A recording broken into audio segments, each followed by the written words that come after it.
Hi, I'm Rico. Hi, I'm Lindsay. And this is the game plan.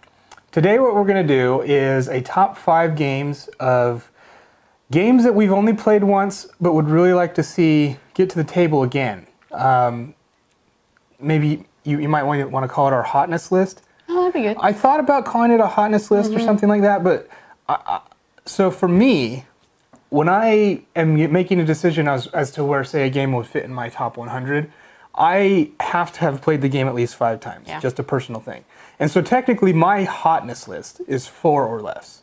Right. This one's focusing on 1 or less. So it's very similar, but that's the only reason why I didn't want to go hotness. I would think of hotness as like new stuff coming out. Is that not right? And that's maybe another good reason why this isn't a hotness list. So this is not our hotness list. Yeah, this is the top 5, not the hotness, but this other thing.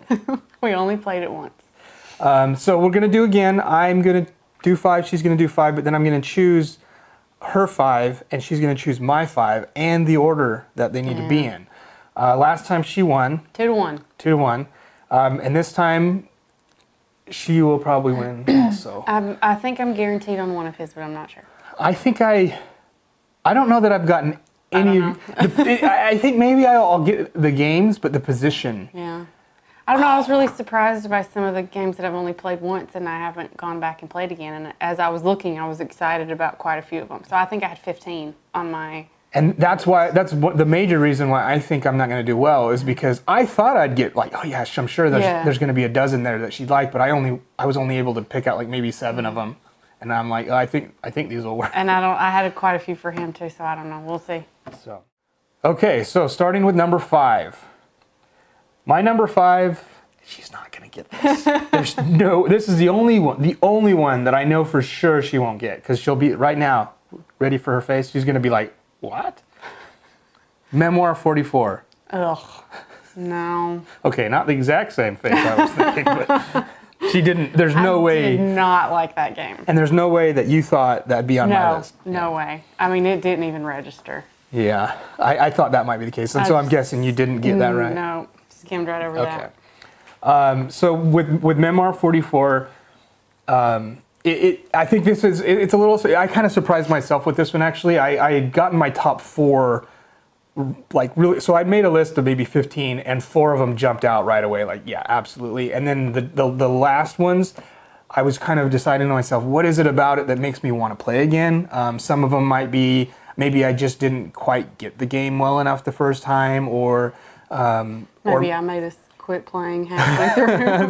Just something. This one stood out to me as, you know what, I did enjoy it, and I don't think because of this one, I'm going to have the opportunity to play it again. I mean, obviously I could make time at a convention or something, but just as a natural flow, I don't see that coming to the table again, and so it kind of stood out to me as like, yeah, this one deserves an honorable not an honorable an actual mention. Nobody in our group has it.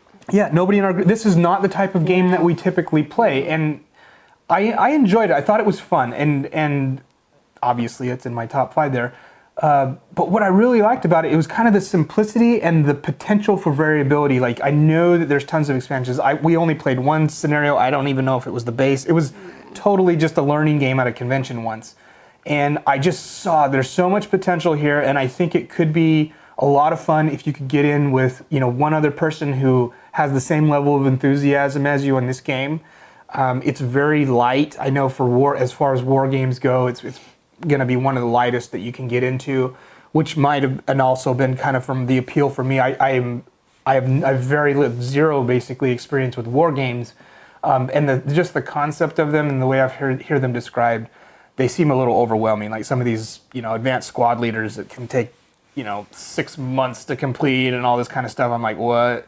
And this kind of gave me a little bit of a feel as to say, you know what, I could see if you had a gaming partner or a group of gamers that had a lot of enthusiasm about war games, I could see how you could get into them. This is the one that gave me that glimpse. So now what are all the negative things? I just don't like war games. Oh, okay. There you go. What it is. So if you like war games, you might like it, but I just wasn't into it. It was just kind of, I don't want to say boring, but it was just kind of bland, I guess. I kind of made us quit playing halfway through because I just wasn't. I think he could tell that I was not enjoying myself, so we stopped playing. So Yeah. And I don't remember enough to give specifics, but I remember that it was not my cup of tea at all. And she says if you like war games, I would say also if you maybe don't know if you like war games. Well, yeah, this like if is you like want the to dabble. first one Yeah, if to you want to start. dabble in that realm, I would say go here. Okay, that's a good point. And that's coming from somebody who has zero experience with any other war game. So maybe that's not the best. I'm sure other people might have better suggestions, but for me, I could see myself entering that genre because of this game. Yeah. Okay, so my number 5, You're number 5. Francis Drake. Wow, that didn't even make my list. Yeah, Wow, okay. So I was way off. I really liked Francis Drake. I actually, you know what? I really like, and that one, I somehow missed that because that is a very good, yes, that is a very good one. That might have rivaled Memoir for me. Really? Yeah. Huh. Yeah. Okay. Kudos on that. Yeah. That was a very good choice. Yeah. So tell me what you like about Francis Drake. I have a bad memory with games. Let's just put that out there. So I remember just little tidbits of things that I liked about games or that I didn't like. And so on this one, I just remember traveling on a map and gathering treasure, and it was fun. And that's the one that you could like. You had your little boat, and you were going, and you could like go around to go to the. But we might cut this part. You could like sneak around the back of something, or was that not this game? I don't. Okay. Anyway, I'm not I remember that. you had boats and you were gathering treasure, and you could go out so far until you got something else. I'm horrible at this. And then you could go farther and farther and farther. Yeah. And you had a little treasure box that you're putting your treasure in, and that's a lot of fun. And at the end, you pick up your treasure box, and all your treasure just kind of falls out, all the things that you've gathered along the way. Yeah, like I said, this is one that I had just totally spaced, and I absolutely adore this game as well. And I have only ever played it once, and He did really well too. Yeah, He had a lot of treasure. would love to play it again. So, Takedo. If anyone has ever played Takedo, I've played it a couple of times, and I have disliked every play. It just rubs me the wrong way. It's just so, So the premise of that play is that you get to go so far, basically as far as you want up to some point, and then you have to wait for others to catch up to you. It's kind of the idea. Mm-hmm. And that's kind of what's happening here, but I think it's been implemented in a far more interesting way, where in preparation for your treasure seeking, you get to visit the port and visit all these little merchants kind of, but if you skip over a merchant, then you can't come back to him during this turn. You have to just continue on. Well, the sooner you can get to a merchant, the more beneficial the action you can take there would be. And so you have to balance that. Do I go further, not really far, but further now to get something really good, but then have to wait while others are collecting up all their stuff? And I think that, for me, was implemented in the way that I'm like, yes, golden. Yeah. And then everything you were saying, too, like the positioning of where you want to search for treasure or do whatever you're doing, has multiple spaces where people can go, but you don't know as to what power of that ability they're going to be taking at the moment you place. Yeah. And so as you reveal, and then it goes to the phase where you start actually searching the treasure, and you reveal at that time, oh, it looks like both of us played there, but you played more powerfully there. Therefore, you get to take the better action, or the action first, or you get first choice at this. And that, yeah. So there was that anticipation of, am I going to win this little thing along the way? And it's every single spot you get that anticipation. Yeah. So I loved that it was game. Fun. It And was we had a really great good. group, and it was just a fun game. Yeah, absolutely. Good choice. Thanks. Good choice. Okay, so number 4. I think you might guess this one. I don't know if you'll get the positioning, You but need to turn your phone more because I Wow. want to see it. I can barely see it. I think you might get this game. I don't know if you'll get the position. Okay. Flamme Rouge. Exactly right. You got 4? No, I got the game. I didn't get the position. Oh, okay. Yeah. Okay, that's good. Okay. So at least she doesn't get the points for it. No, I don't. But Flamme Rouge, I loved Flamme Rouge. It was Probably I'd say one of the first racing games that I've played as far as board games. A lot of the racing games tend to be really light, and I just don't gravitate toward light games. I'm always happy to play them, and they're fine. But when I'm looking at a shelf of games somewhere, I'm not picking out the light ones. And for that reason, I just kind of haven't played a lot of racing games. Have since Downforce and some others, but this was my kind of first introduction to them, and it stands out to me as Seems like it's still your favorite the racing best game. pure racing game. I have a lot of experience with cycling. When I was in a shape that is not the shape that I'm in today, I did triathlons and mountain biking and a lot of cycling, road cycling and that kind of thing, and loved it. And the idea of the drafting mechanism and how your team works together it was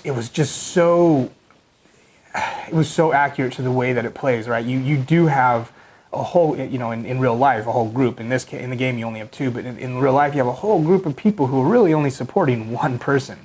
And it's the idea of the strategy of how do you use the energy of your team in the most efficient way to get your guy to launch right at the end and sprint that way, and it's really easy. Like, you just simply make a choice, choice for each of your guys every turn. I mean, it's easy, but like, it's hard to make the choice. Yeah, the choice, of course, you have to kind of anticipate what other people. Yeah. I think this person might be wanting to do that, so you're playing that guessing game as to what other players are doing. But the choice, like, I make this choice and I make play two cards. It's super simple, and I would love to, again, we've only played it once. I would love to see the variation of maps because we played one particular track, and there's multiple variations of tracks that you can do. I'd love to see how they all play out. I loved this one. This was great. Okay. So my number 4 is Dice Hospital. Oh, nope, did not get that right. Okay, then. We played this once at a convention, and it was a really tricked out version. Yes, the Kickstarter version. The ambulances were huge, and you put your dice in the back of it, and that's all you did with them. But it was fun. It was quite garish. Yes, it was. So you have dice in your hospital, and you have to keep your dice alive. Every round they roll down, and if they go past one, if they get to 1, at the end of the round, if they're at 1, essentially they rolled down to dead. Yeah, they died. So you have to mitigate all these different things. In each round, you're getting like a different area of your hospital, or a different doctor, or a different specialist, and you just have to try and get the best specialists and stuff. Yeah, it's a worker placement, but the worker's positioning that you get to choose from is a tableau that you're building throughout the game, which is pretty unique. Most of the time, worker placement, sometimes they unlock new things, but very rarely does a worker placement game you only work on your own tableau. But you have this little hospital that you start with, very, I would say very meager hospital to begin with, but you start building out. And each round you're going to be selecting new things to go in your hospital. So it might be new rooms or new specialists or more nurses to help, things like that. And the die are different colors, and the type of specialist may have a specialty for a color of die, as an example, or a range of die, like they're very good with 2s and 3s or something like that. And then the boards, the rooms that you've put out in your hospital also have a similar type of mechanism going on. And so if you can match a good specialist with the room, with the die, and you get that, moment, you can like spin up a dude and like heal him all the way. But it's just hard to, like, oh, I've got a lot of this. I need to branch out, because you can't specialize, otherwise all your red die are going to die. And so there's just, it's really clever on how you get to build your guys out, and the idea of spinning them up if you heal them, but if you don't heal them, then they all spin down because they're getting worse. And it was great. It can be kind of stressful, but it was fun. I liked it. It was a good one. It was fun. I thought I had picked that as one of your top 5, and it just not this position. Okay. So I was wrong on that. All right. Okay, are we ready for number 3? Number 3. Number 3. What's your number 3? My number 3 is Eclipse. Nope. Yeah, I didn't think you'd get that one. Because I didn't play that one. She didn't play that one with me. That's the one I didn't play. So I'm sure you've guessed, we play a lot of our games together. I would say occasionally I'll play games with people that she's not there with us. It's more rare the other way around. Yeah. Usually if that's the case, it's because I'm in a game at a convention that you're not interested in and you play a couple of games or something. But this one was one that I have a friend who really adores the game, and prior to the Kickstarter, this last Kickstarter that I think is in fulfillment now, he really wanted to get it to the table again so he could see if he was interested in back in the next one. And I reluctantly joined because it didn't seem like the type of affair that I would generally enjoy, like the whole TI4, TI3 stuff. I'm not really big into the Ameritrash negotiation, players dictating the feel of the game. Like those just don't appeal to me a whole lot, and I just assumed that's what this would be, and I was wrong. I was wrong about pretty much everything. It's not that type. It's far more Euro than it is Ameritrash. It is very much the mechanisms and the decisions that you make that are dictating the game, not the player. I mean, obviously players can try and expand into your area, but I would say this again, like Scythe is an example I've used for this, where the threat of combat is far more meaningful than the combat itself. That's the same thing going on here. I loved it. I space theme. It actually kind of pulled me into the space. So prior to that, sci-fi's never really been huge for me, which is kind of I'm physics and mathematics are my passion. I love them. Love them. And I maybe that's why, but science fiction has never really been huge for me because I'm always like, I can see the gaping holes everywhere. And I have a hard time with suspension of disbelief. And so games that had a sci-fi theme, I never was drawn to. This is the first one that now when I see a game with a sci-fi theme, I'm like, ooh, might be as good as Eclipse. So yeah, this one really has done a lot for me, and I really, really look forward to playing this one again. And I think she would like it. And for the similar reasons as the Scythe, it's not what you think it is. Yeah. And once you play it and understand what it's telling you to do, I think you'll find it's something that would fit in your wheelhouse. Okay. We'll see. Kickstarter. Okay. Wait, what are we on? My number 3? You're on. Yeah, we're on your number 3. My number 3 is Kanban. Not even close. Okay. Wow. This game might be too hard.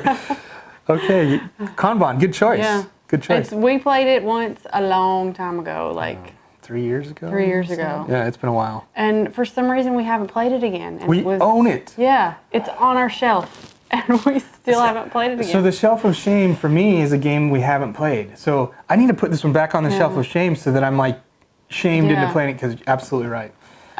It was really early on in gaming for us when we first got into it, and I didn't think I was going to like it because I thought it was going to be too heavy at the time.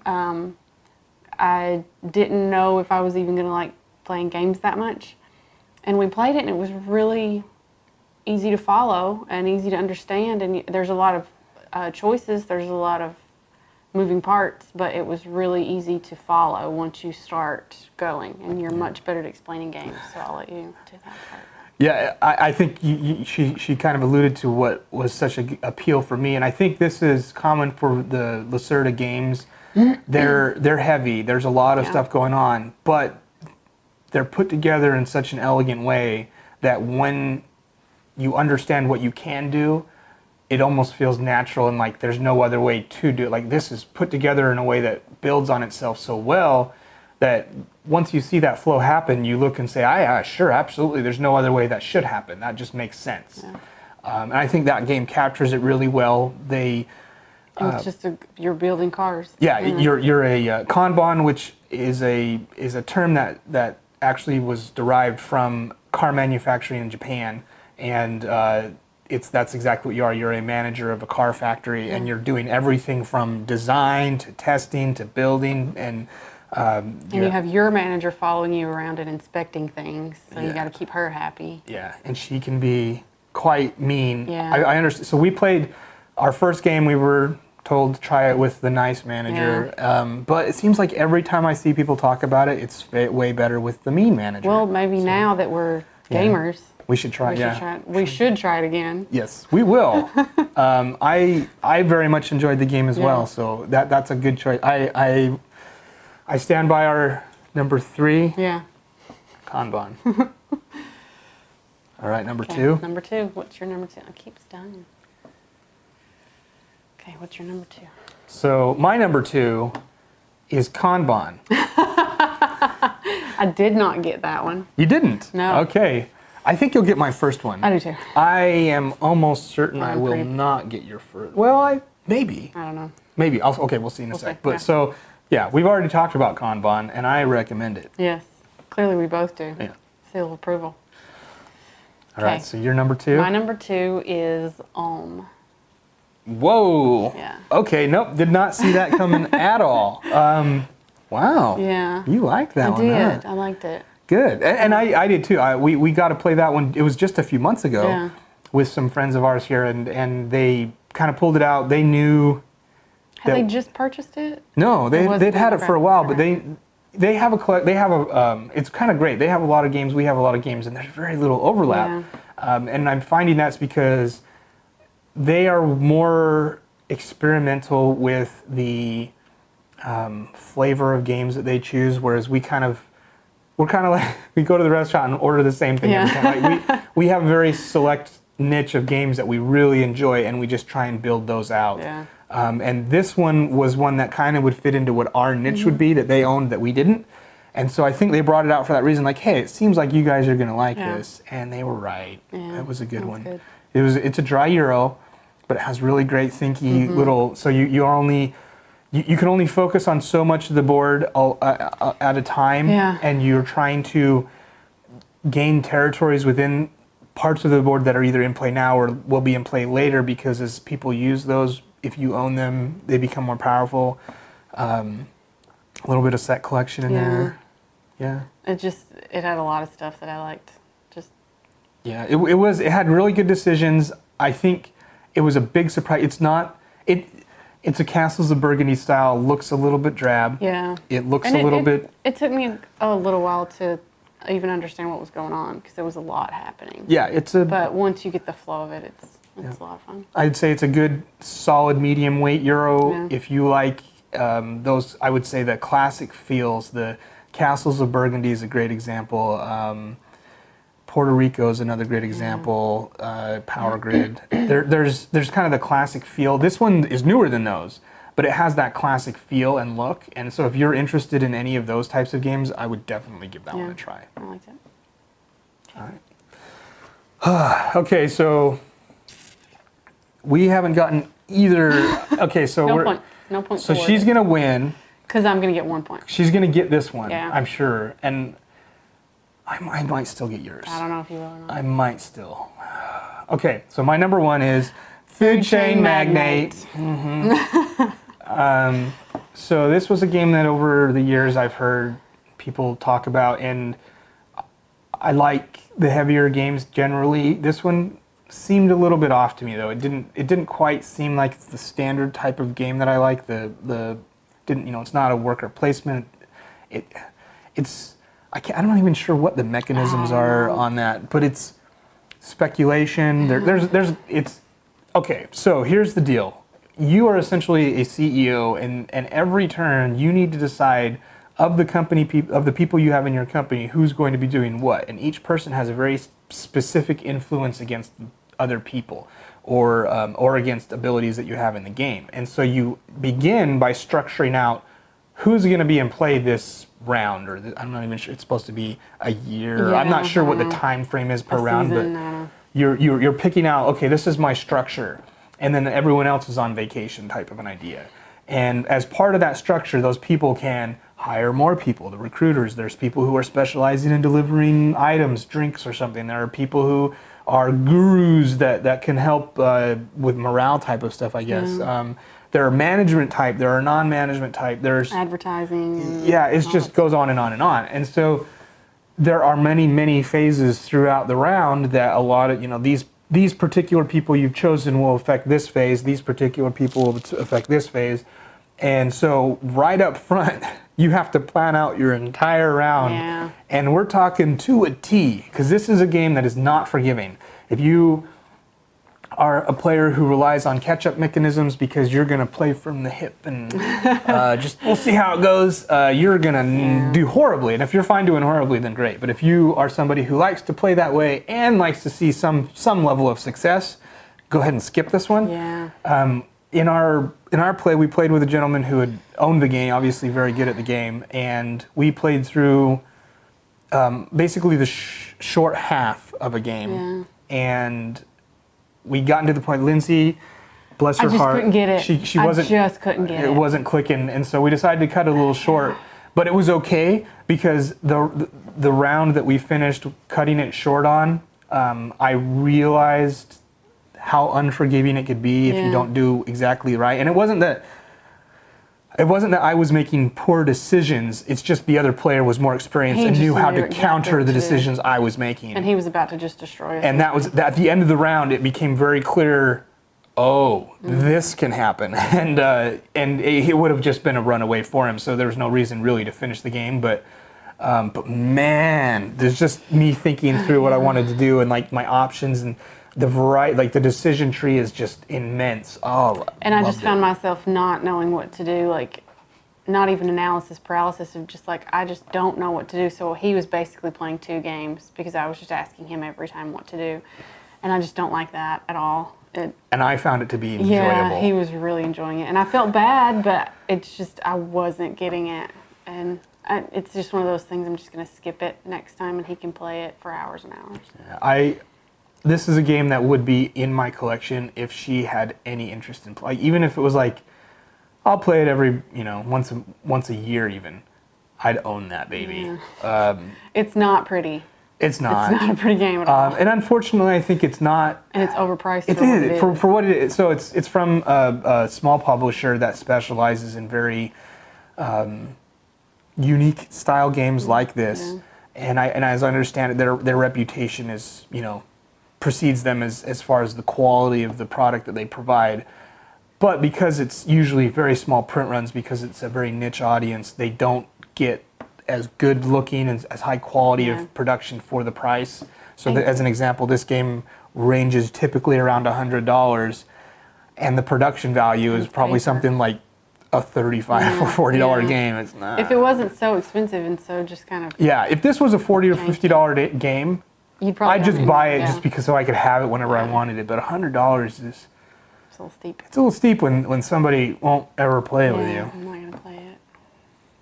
So, all right, so... I would just rather play games that we both enjoy, and if at a convention sometime he wants to play it, then that's great. Yeah, that's what I'm trying to do now is just make it a convention game for myself.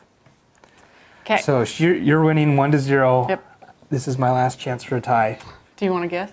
I'm going to guess Kanagawa. You are right. Oh, thank you. Good job. Okay. Yeah. So I didn't lose. So we just bought this game because Rico played it at a convention one time, and he was like, I know Lindsay's going to like this. And he was 100% correct. It's a beautiful game, but it's also really fun to play. And the beautiful aspect will get me in, but it's not going to get me hooked. And it's got to be pretty and good. So this one's just a really, it's a good game. So Kanagawa, I happened to be early in at a convention, and I think you were off getting breakfast or something. I don't remember what you were doing. But Mike Fitzgerald, he game designer, he happened to be there, and he offered to teach it. And what a great guy. We ended up learning a few games from Ethnos and Century Spice Road, even I think, and like just a great guy. Flamme Rouge. Yeah, so good. And I just happened to sit down with him and another gentleman, and it hooked me. Like I wasn't expecting. Again, these aren't the ones I gravitate. It's a small, quick game, but I was more than happy to play it and try it. And I was like, wow, this was great. Yeah. So the card, if you like multi-use cards, this is a good one. It has patterns that you're trying to line up in a very specific way, but it also has sets of items on the cards that you're trying to, so you need to not only align them in the correct way, but also have the correct item on it if you're trying to go for that set. But then you can also use it as another thing down in your studio. Like a color for your palette. Yeah, and you're getting paintbrushes along the way. You can gain bonuses depending on what cards you've drawn, and And at the beginning, there's a little draft, and it's out on this really nice little, a bamboo rollout thing or whatever, just cute little thing. Kind of like you roll sushi up with. Yeah, and you lay out some cards depending on the player count, and you get to choose. Some of them are upside down, some of them are face up, and you get to choose on a draft which ones to go, but you can pass. But if the last person besides you has taken, you're forced to then choose, and so there's this. It's just a great. It's great. Like it keeps things moving forward, because if you want to pass and wait on better things, but everyone else wants to continue moving forward, you have to keep going. Yeah. So it plays relatively quickly, 20 to 30 minutes depending on player count. How many players you have.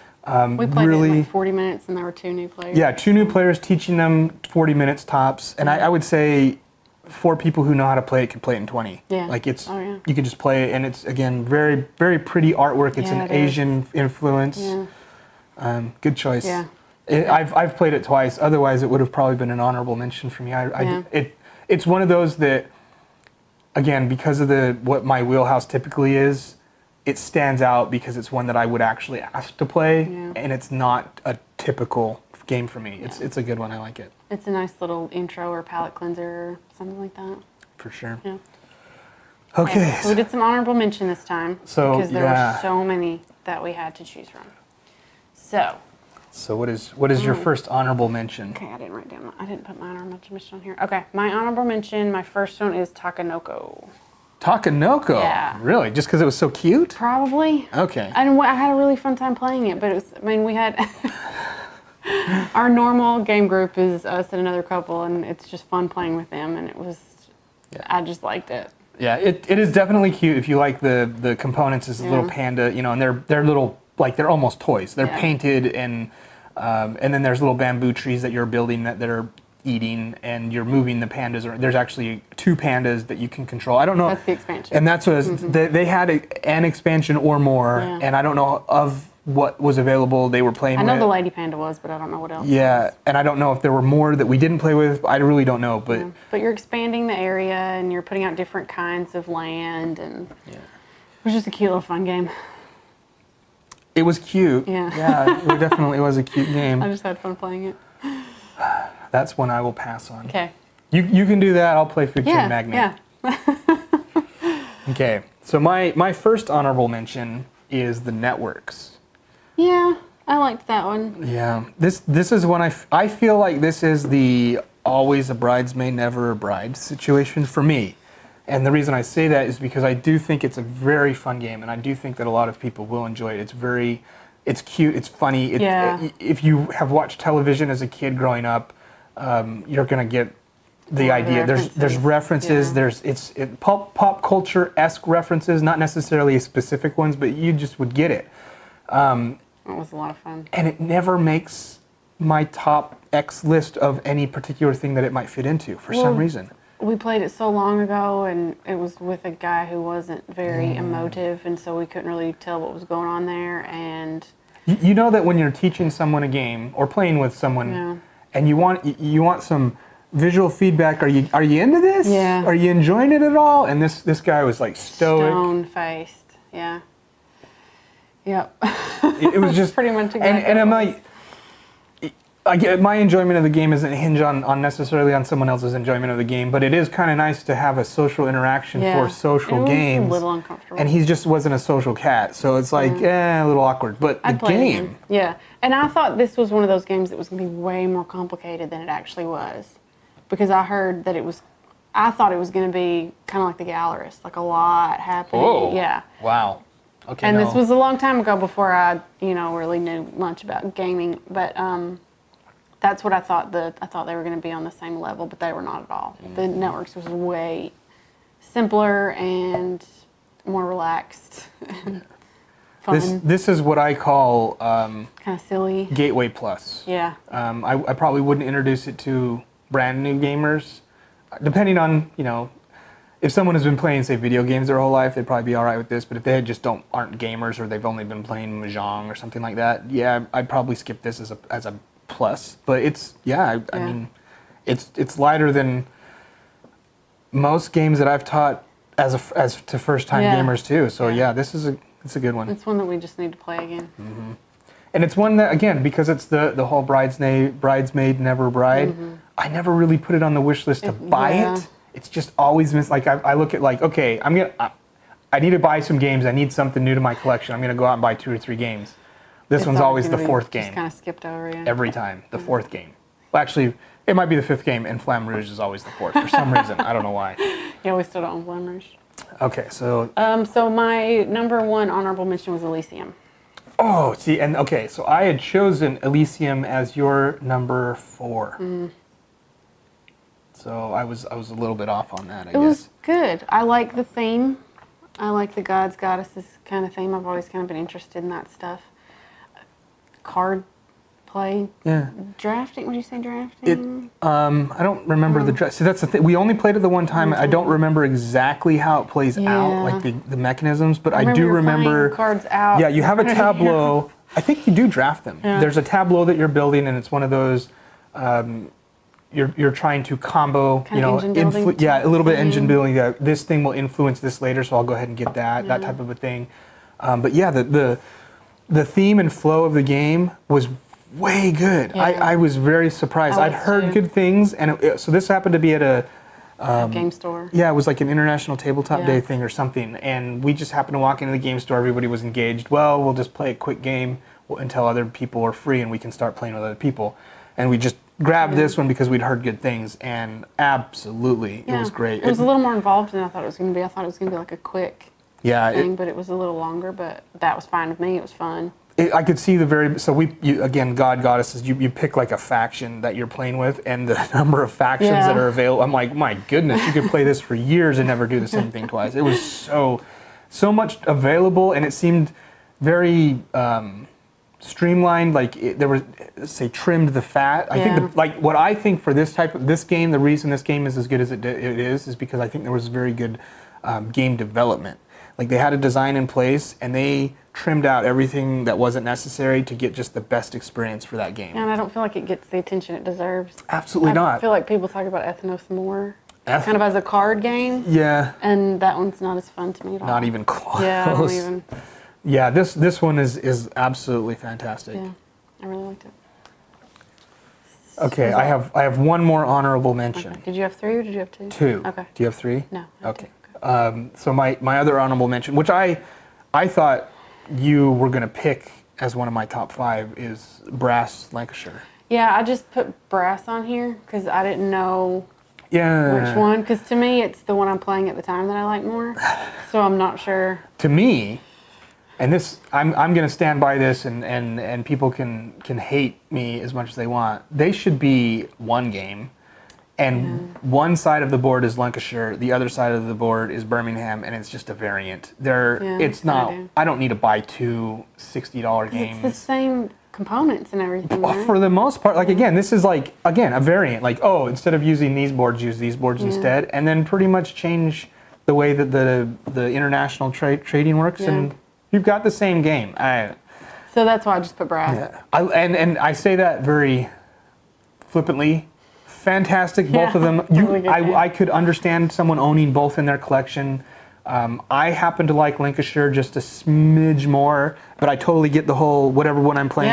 Yeah. And it might even if the next time I play Birmingham, and then we've only played each of them once, I might turn around and say, you know what, I like Birmingham better. I don't know, but they're both top really notch. Good games. Yeah, and we've only played the newer versions. I had wanted to play the original version, the Lancashire. Lancashire is the remake of the original. I've wanted to play that for years. Yeah, I've heard about it for a long time, but I didn't really know enough. Yeah, I was always intimidated though because people are saying, "Oh, it's so deep," or "It's so," I thought maybe it was. I'm not quite there in my gaming experience, but then once I was introduced to Lancashire, I was like, "Oh, no, that's totally." It's not. It's definitely a lot going on, but it's not. Yeah, I could have tackled it way sooner. So it's a good one. Yeah. Okay, so tell me. What's your second? I already did 2. You did 2. Wait. Yeah, I did Elysium and Takanoko. Oh, that's right. Okay. Okay. So I will tell you what I guessed as your top 5. Okay, so you thought my number 5 was Castell. That's interesting. I didn't even consider that one, and that one is good. I don't think it. No, I want to play with more people. I do want to play with more people. I want to give that one more tries because I want to see how I feel about that game. This is one of those. This is why I don't rate it until I've played 5 times games, because I could see myself enjoying it a great deal, but I could also see myself finding problems. Like, Maybe, yeah. when I say problems, exploitable rule loops, And you're right? just going to run away with it? Yeah, like, as an example, if you ever play Energy Empire, don't let someone play Iraq if they know what they're doing. It's just not fair. Yeah. And I fear that there might be a little bit of that element in Castell where I could identify it wasn't exploitable. I could exploit. I feel like I might be able to exploit it. Okay. So that's the only reason why it doesn't stand out as a game that I will really love, but it's definitely one I want to play again. Okay. And then number 4, I picked 3 was Kanban, 3 Flamme Rouge, 2 Brass, 1 Food Chain Magnet. Wow. So you thank God we have the rule that the order matters. Yeah. Otherwise you would have ran away with this one. Okay. So I feel like I was way out in left field on you. Okay. Actually, you know what? Now looking at it, no, I only didn't get 2 of them, and they weren't part of your honorable. So with you, Eclipse, she wouldn't have known because she didn't play with me. Yeah. And the other one was on my honorable mention. You nailed me. Like, Kinda, yeah. this one must know who I am. But the 2 that I've chosen for you that I missed weren't even your honorable mentions. Okay. And number 5 was one of them, Jet Set. I thought So a little bit of background on this one. We ended up. This was again early into our. It was one of the first Kickstarter games we backed, but it was on the 3rd expansion, and I was like, with all of them. I was like, oh, this sounds like it would be a fun. You know, I watched a review online, and I was like, yeah, this sounds fun. Not super heavy, more involved than like Ticket to Ride. So Ticket to Ride to me is just mind-numbingly boring. Can I do something? No, okay, I'll draw a card. Yeah. Like, it just, to me, it's horrible. This one is accomplishing very similar goals, but you actually get to think about something, which I thought was fantastic. And so I was like, yeah, let's do this. And so I backed it, got all the expansions, but it turns out the expansions are just modules, and there's like a half a dozen or more modules per expansion. And we got it to the table, we're like, all right, let's just do all of it, all of them, all the expansions, all the modules, and just see which ones we like, and then next time. And that probably was a bad idea. It took a long time to play. Took way too long. We left and came back. And I, of course, now I know which ones I'd want to play with again and which ones I wouldn't. But I would never recommend doing that. I would say play with the base game and like, well, I think you could even throw in 2 or 3 modules. They're simple. They're very like. Some of them are just adding new destinations or new objective cards. Super simple. I mean, any one of them is very simple. But all of them together, it was just too long. It's just too much. It was just way too much. Yeah. So I think, that's why I thought you might want to consider this one, because if we reduce the number of modules down to 2 or 3 a game, I think it would be fantastic. Fun. Yeah, I like that one. And maybe that was a little of me trying, like, this one missed my top 5 in honorable mentions by just a smidge. So. Okay.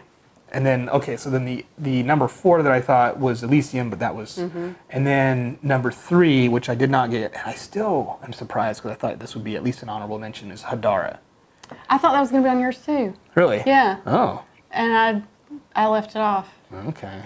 But yeah. So Hadara is one that we were both like introduced to at this most recent Dice Tower Con in Orlando 2019. A friend of ours had played it and he introduced it and taught us the game. And it's one of those that just kind of fires on all cylinders. Yeah. Like, it's relatively light, so the range of audience is potentially very high. But it also has very good decisions. So it does capture maybe the gamer people who are more interested in something more a little involved. I definitely think they could enjoy it.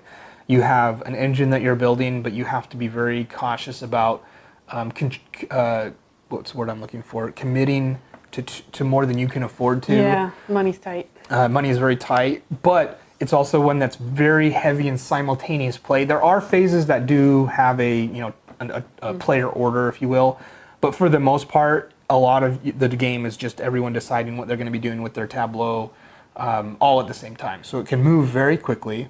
It's relatively short. Yeah. I mean, you can play it easily in under an hour.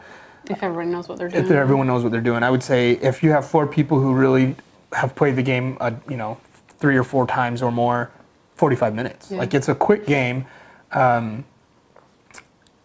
I think there was only one minor issue I had with so there's a phase order that you go through, and there's one thing that I feel like is backwards, because you rely on a specific thing occurring, and it does occur twice in the round, but there's a specific thing that must occur, and then after that is the thing that allows you to do the thing that happened just before it. So it's one of those, like, I have to do this in preparation for this next round.